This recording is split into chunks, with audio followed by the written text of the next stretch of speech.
Hi, I'm Kate Ward, and this is your Dickman Farms Smart Gardening Tip.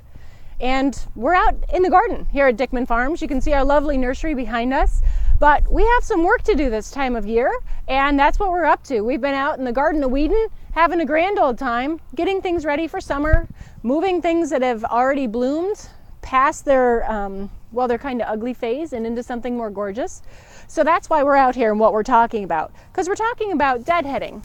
And we're in a patch of iris, and in that iris is, as it turns out, and this one's starting to fade. You can see it's not so pretty anymore, but irises, they form these things called rhizomes, and they're down here. So you can see, here we'll try and get a good look at it, these sort of funny lumpy things here on the ground, those are rhizomes.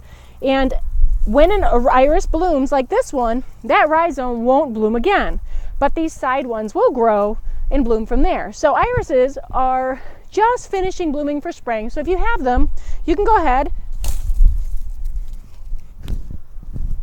Done. Excellent. Now, that said, irises also continue to bloom a little bit on the same stalk. So say I wanted this as a cut flower in my house, because irises tend to smell kind of grapey. I could take this, and this is ugly, but I could also just trim this off, plunk this in the house. It will continue to be beautiful and I can enjoy it.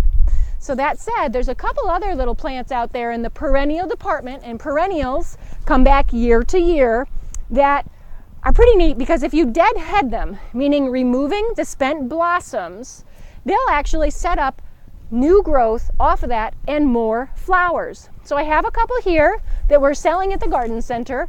I have bee balm, wonderful for bees who love it and also for hummingbirds.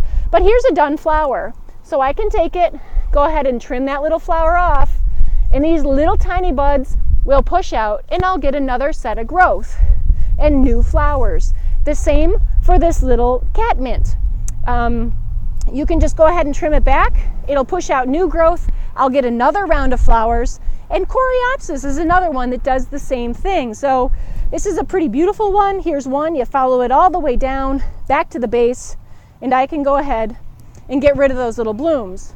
They also make wonderful little cuts. So you can go cut yourself a bouquet.